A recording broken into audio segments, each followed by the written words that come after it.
My daughter asked me last night, "Mummy, are boys allowed to be politicians?" Politics can be a lonely place.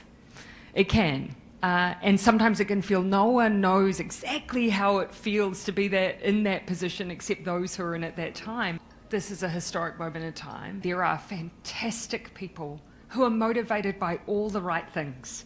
They're motivated by the idea of just improving people's lives.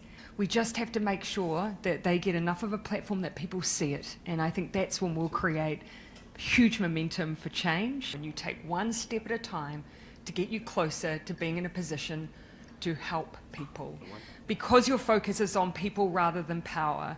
And unfortunately, when you've got quite a disenfranchised and a disillusioned voting public, trying to pitch a hope and optimism and vision whilst delivering at pace is very difficult in a country of 5 million, let alone a country of over 300 million. We know that as humans, change, is very closely linked to fear, and it's very easy if you're a politician who wishes to capitalise on that emotion to attach change and fear together. Here I'm coming from, again, a very New Zealand perspective, and I acknowledge our situation is different. Climate change, you don't have the same debate over whether it's real because we're in the front line of it in the Pacific.